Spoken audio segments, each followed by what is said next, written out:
ગુજરાતમાં ઠંડીએ ખૂબ જ જોર પકડ્યું છે। શિયાળો બરાબરનો જામ્યો છે અને રાજ્યના અનેક શહેરો રીતસરના ઠૂઠવાઈ રહ્યા છે। ઠંડીની વિગતે વાત કરતા પહેલા જોઈએ આજે રાજ્યમાં ક્યાં સૌથી વધુ ઠંડી પડી। ઠંડુગાર થઈ ગયું છે ગુજરાત અને સૌથી ઠંડા 10 શહેરમાં સૌથી પહેલું નામ આવે છે નલિયાનું, જ્યાં 8 ડિગ્રી તાપમાનનો પારો પહોંચ્યો। સૌથી ઠંડુ હોવા છતાં નલિયાવાસીઓએ રાહત અનુભવી, કારણ કે અહીં પારો 2 ડિગ્રી વધ્યો છે। તો સતત ત્રીજા દિવસે બીજા નંબરે છે રાજકોટ, જ્યાં 9.8 ડિગ્રી રાજકોટવાસીઓ ઠૂઠવાયા। અન્ય શહેરના આંકડા પર પણ નજર કરીએ।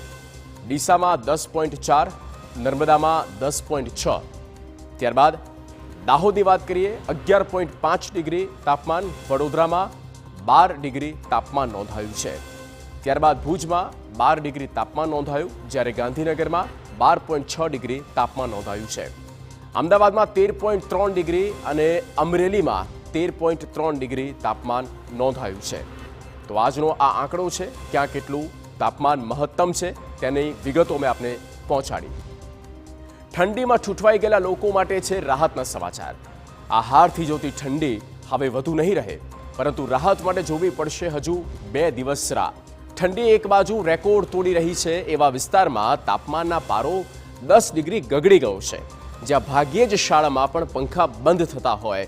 આ વર્ષે ચોમાસામાં પણ ખૂબ જ વરસાદ પડ્યો અને એવી જ સ્થિતિ શિયાળાની પણ છે।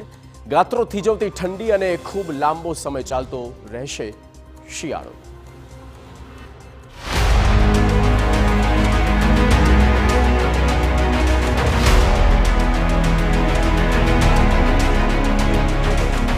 ઠંડુગાર થયું ગુજરાત, કચ્છ અને સૌરાષ્ટ્રમાં કોલ્ડ વેવ।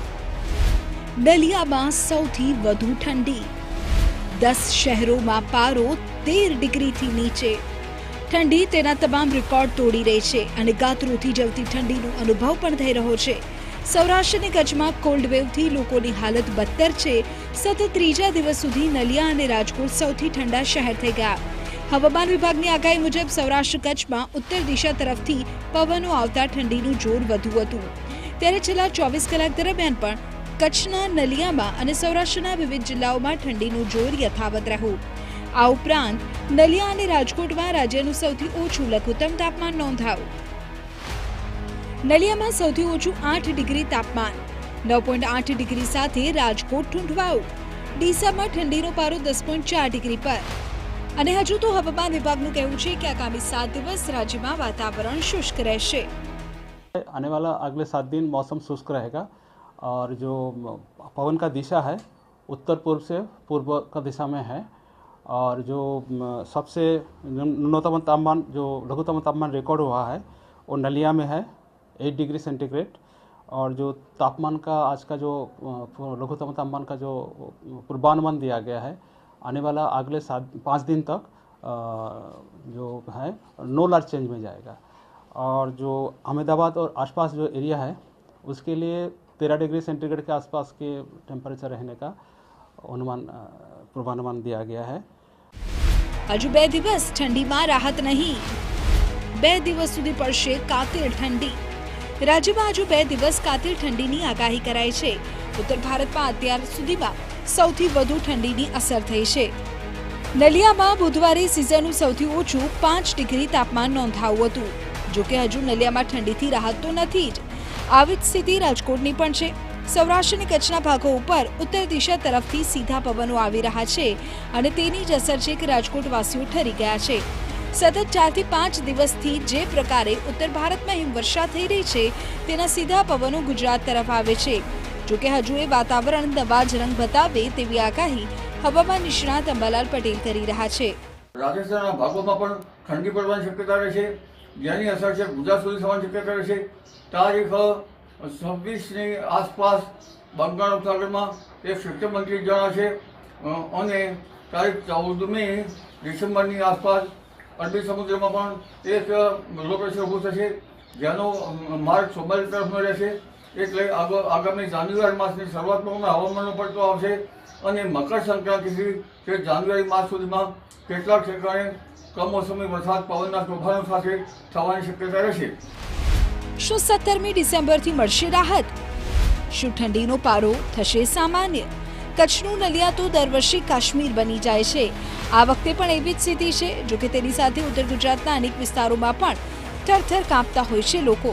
ડીસા, પાટણ, મહેસાણા, ગાંધીનગર જેવા અનેક સ્થળો છે કે જ્યાં એક જ સપ્તાહમાં પારો 10 ડિગ્રી સુધી નીચે ગગડી ગયો છે. જો અંબાલાલ પટેલનું માનીએ તો 17મી ડિસેમ્બર બાદ આ સ્થિતિમાં રાહત મળવાની સંભાવના છે. ઉત્તર ગુજરાતમાં પારો 10 થી 13 ડિગ્રી પર પહોંચ્યો છે, જેમાં 3 થી 4 ડિગ્રીનો ફરક પડશે અને સૌરાષ્ટ્રની સાથે દક્ષિણ ગુજરાતમાં પણ આંશિક રાહત મળશે. લગભગ 48 કલાક સુધીમાં ઠંડી રહેવાની શક્યતા રહેશે, પરંતુ તારીખ 17મી ડિસેમ્બરથી ન્યૂનતમ તાપમાનમાં થોડો વધારો થશે. લગભગ ન્યૂનતમ તાપમાન ઉત્તર ગુજરાતના ભાગોમાં લગભગ 15 ડિગ્રીની આસપાસ રહેવાની શક્યતા રહેશે. પંચમહાલના ભાગોમાં પણ એટલું રહેવાની શક્યતા રહેશે. આ ઉપરાંત લગભગ પશ્ચિમ સૌરાષ્ટ્રના ભાગોમાં ન્યૂનતમ તાપમાન 18 થી 20 ડિગ્રી સેલ્સિયસ અને વલસાડના ભાગમાં, દક્ષિણ ગુજરાતના ભાગમાં 18 થી 20 ડિગ્રી સેલ્સિયસ ન્યૂનતમ તાપમાન રહેવાની શક્યતા રહેશે. 14મી ડિસેમ્બરે બંગાળના ઉપસાગરમાં લો પ્રેશર બનશે અને 26મી ડિસેમ્બરે બંગાળના ઉપસાગરમાં એક સિસ્ટમ બની રહી છે, જેની સીધી અસર ગુજરાતના વાતાવરણ પર જોવા મળવાની છે અને એ અનુભવ ગુજરાતના લોકોને જાન્યુઆરી મહિનામાં થશે. 27મી ડિસેમ્બર બાદ ઠંડીમાં થોડી રાહત પડશે, પરંતુ જાન્યુઆરીમાં પવનો સાથે વરસાદ પડવાનો છે. જો કે હાલ જે સૌરાષ્ટ્રમાં ઠંડીની સ્થિતિ છે તેમાં તો ચોક્કસ રાહત મળવાની છે. ઘણા ભાગોમાં, સૌરાષ્ટ્રના ઘણા ભાગોમાં લગભગ 28-26 ડિગ્રી સેલ્સિયસ રહેવાની શક્યતા છે. રાજકોટના ભાગમાં પણ લગભગ 27-28 ડિગ્રી આસપાસ રહેવાની શક્યતા રહેશે. જૂનાગઢના ભાગોમાં પણ લગભગ 27-28 આસપાસ રહેવાની શક્યતા રહેશે. દરિયા કિનારા ભાગમાં થોડુંક વધી શકે, ક્યારેક જૂનાગઢમાં 1-2 ડિગ્રી વધી શકવાની શક્યતા રહેશે અને દક્ષિણ ગુજરાતના ભાગોમાં પણ લગભગ 27-28 જેવું રહેવાની શક્યતા રહેશે.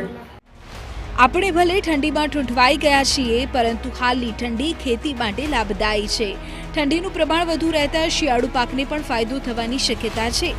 ગુજરાત માટે 2012નું વર્ષ સૌથી વધુ ઠંડુકાર હતું. 1 ડિગ્રીથી પણ ઓછું તાપમાન કેટલાક વિસ્તારોમાં હતું. અમદાવાદ શહેરે પણ એ વર્ષે સૌથી વધુ ઠંડી સહન કરી હતી. જોકે આ કાતિલ ઠંડીમાં હવે રાહત મળશે તેવા ચારે બાજુથી એંધાણ છે. Bureau report, TV9. ગુજરાતમાં